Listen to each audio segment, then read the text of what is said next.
हमारे सौर मंडल में हमारी पृथ्वी को 9 ग्रह, 27 नक्षत्र, करण, योग और अन्य ब्रह्मांड के सभी ऊर्जा पिंड प्रतिपल प्रभावित करते रहते हैं, जिसमें सूर्य पृथ्वी को सबसे अधिक प्रभावित करता है, जिसे हम लोग धीरे धीरे अध्ययन कर रहे हैं। सूर्य के चारों तरफ पृथ्वी 365 दिन में एक चक्कर लगाती है और 24 घंटे में पृथ्वी अपने धुरी पर एक चक्कर लगा लेती है। यह हमें पता है। वास्तु के अध्ययन में हम वास्तु को प्रारंभिक अध्ययन के लिए 3 खंडों में बांटते हैं। पहला दैनिक वास्तु, दूसरा चर वास्तु और तीसरा स्थिर वास्तु। दैनिक वास्तु यानी पृथ्वी अपनी धुरी पे 24 घंटे में एक चक्कर जो लगाती है, जिसके कारण दिन और रात होते हैं, इसका अध्ययन हम दैनिक वास्तु के रूप में करते हैं। दैनिक वास्तु यानी दिन का वास्तु, एक दिन का वास्तु। तो यह दैनिक वास्तु हुआ, जिसमें पृथ्वी सूर्य के परिधि में रहते हुए अपनी धुरी पे 24 घंटे में एक चक्कर लगाती है और 365 दिन में पृथ्वी सूर्य का एक चक्कर लगाती है।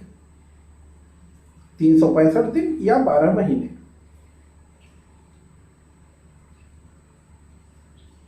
चर वास्तु में हम 365 दिन में पृथ्वी जो सूर्य के एक चक्कर लगाती है, उसके कारण जो मुहूर्तादि जन्म लेते हैं, उन मुहूर्त और अन्य तिथियों पे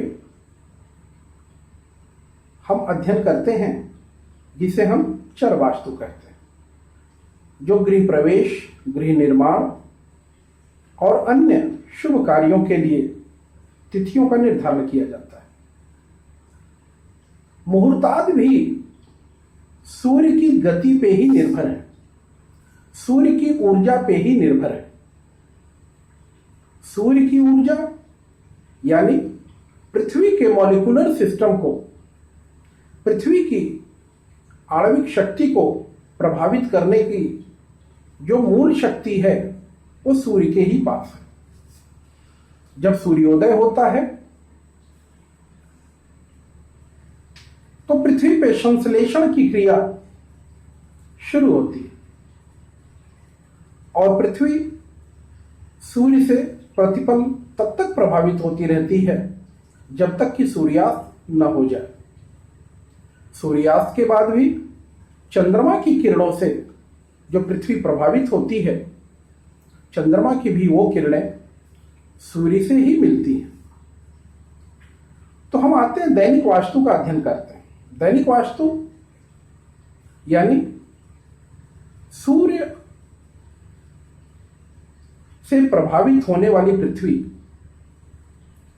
अपनी धुरी पर सूर्योदय से लेकर के अगले दिन के सूर्योदय तक यानी 24 घंटे में अपनी धुरी पे एक चक्कर लगाती है, जिससे 24 घंटे पूरे होते हैं। हम दिशाओं का अध्ययन किए, 4 दिशाएं। हमने कंपास लगाया, कंपास लगा करके हमने उत्तर और दक्षिण दिशा को देखा और उससे 90 डिग्री पे हमने अन्य दिशाओं को निकाला, पूर्व दिशा और पश्चिम दिशा। ये दोनों दिशाएं भी हमने ज्ञात किया।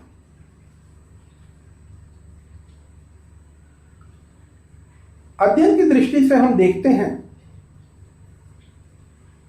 या हमने एक विधि तैयार की है कि सूर्य पूरब दिशा में उगता है।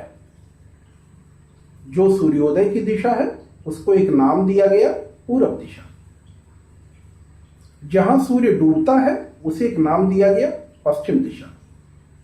जब हम वास्तु का निर्माण करते हैं, जब हम किसी भवन, किसी मंदिर या किसी भी प्रकार के भवन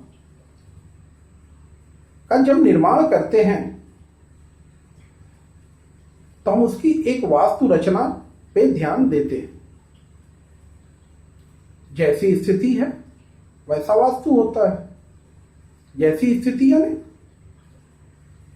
प्रवेश का द्वार ही मुख्य स्थिति का निर्धारण करता है। जैसे जिस घर से आप बाहर निकलते हैं तो पूरब दिशा पड़ती है, तो वो पूरब मुखी प्लॉट हो गया, यानी उस प्लॉट का मुंह पूरब की तरफ है। आप जब उससे निकलते हैं तो पूरब तरफ है।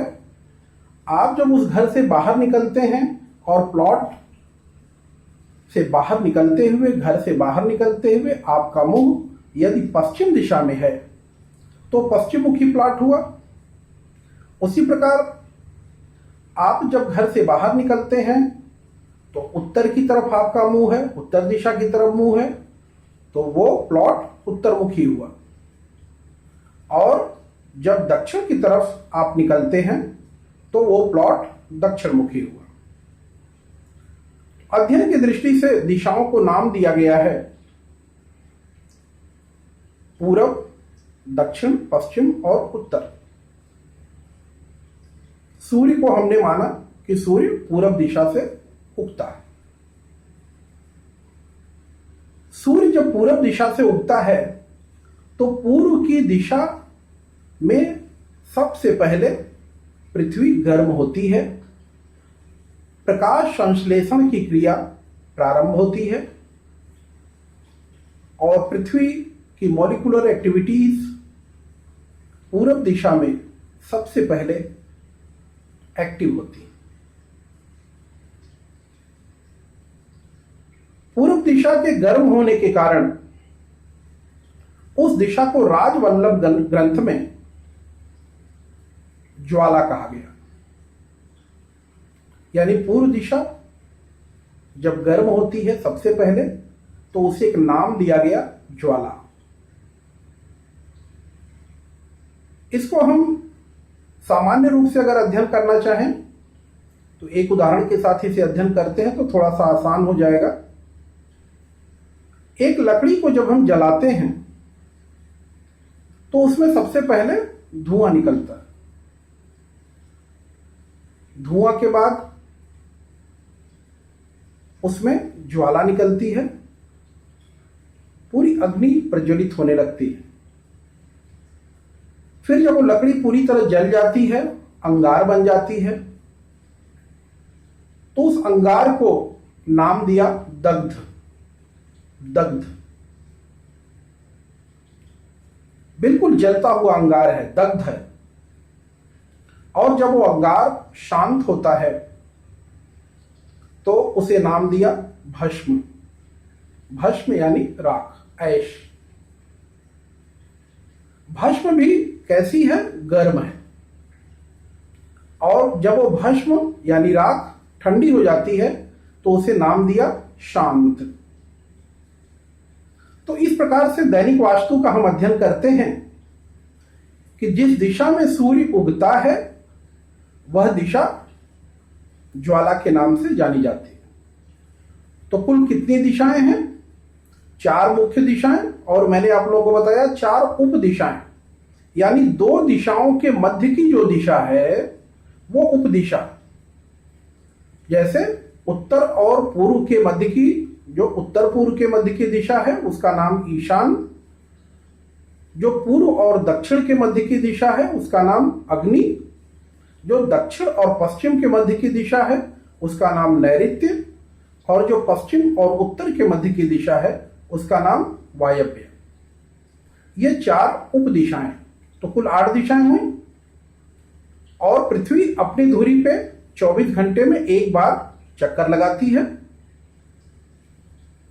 तो 24 घंटे में एक बार चक्कर लगाती है पृथ्वी, तो 8 दिशाओं का चक्कर जब वो लगाती है तो प्रत्येक दिशा को 3-3 घंटे मिलते हैं। तो सूर्योदय के समय में जब पूर्व दिशा ज्वाला के रूप में जानी गई, तो यदि हम सूर्योदय का समय सुबह 6 बजे का मान लें, तो 6 बजे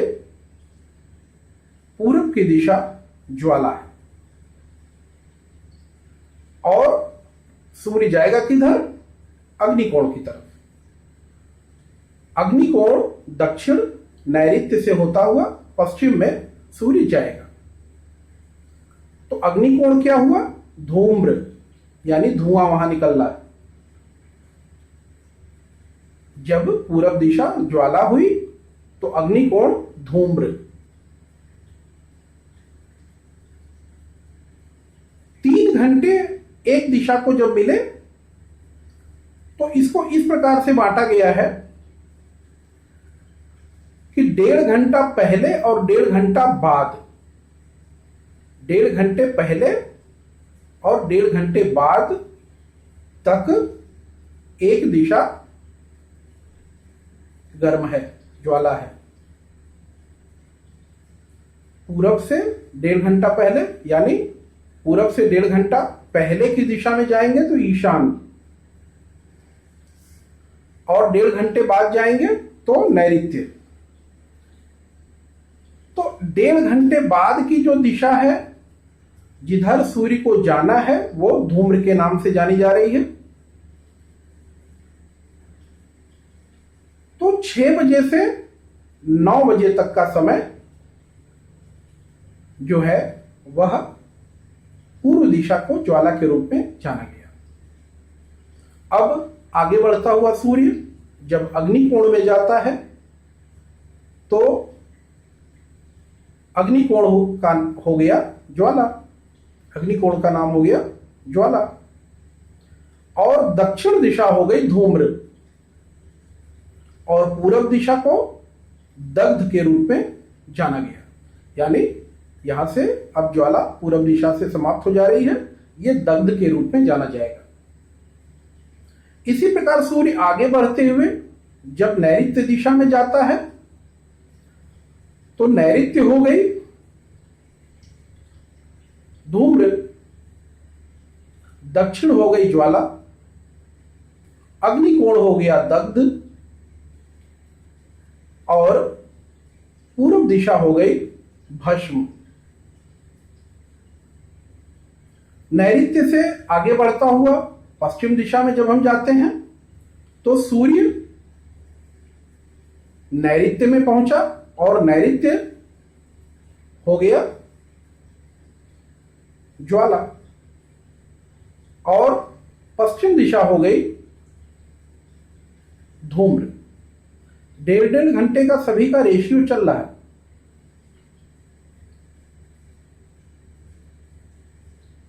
पश्चिम दिशा हो गई धूम्र, नैऋत्य ज्वाला, दक्षिण दिशा दग्ध,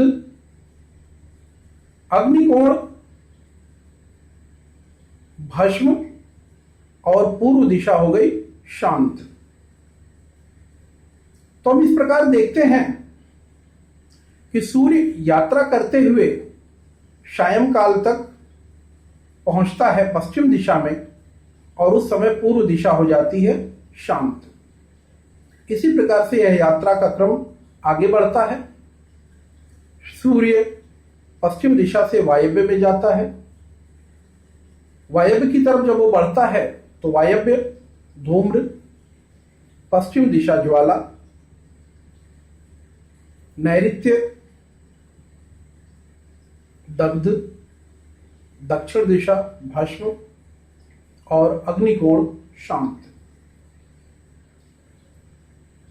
तो जब हम किसी वास्तु का निर्माण करते हैं तो इस बात का ध्यान देते हैं कि ज्वाला क्षेत्र में शयन कक्ष न आने पावे, और ज्वाला क्षेत्र में रसोई घर आवे।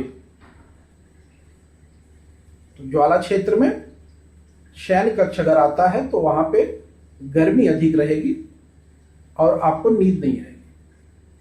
भले आप एसी लगा लें, पंखे लगा लें, कूलर लगा लें, जो भी लगा लें, लेकिन वहाँ की जो मॉलिक्यूलर एक्टिविटीज़ हैं वो इतनी तीव्र होंगी कि उस कमरे में आपको नींद नहीं आएगी। जैसे आपको ध्यान होगा कि ध्यान आता है होगा कि आपके घर में अगर 2 कमरे, बॉल्कनी या अन्य स्थान हैं तो आप कभी एक कमरे में बैठ के पढ़ना चाहेंगे, कभी दूसरे में, कभी तीसरे में, या फिर कभी बॉल्कनी में, या कभी बाहर निकल के। तो जहां की मॉलिक्यूलर एक्टिविटीज आपकी बॉडी के लिए,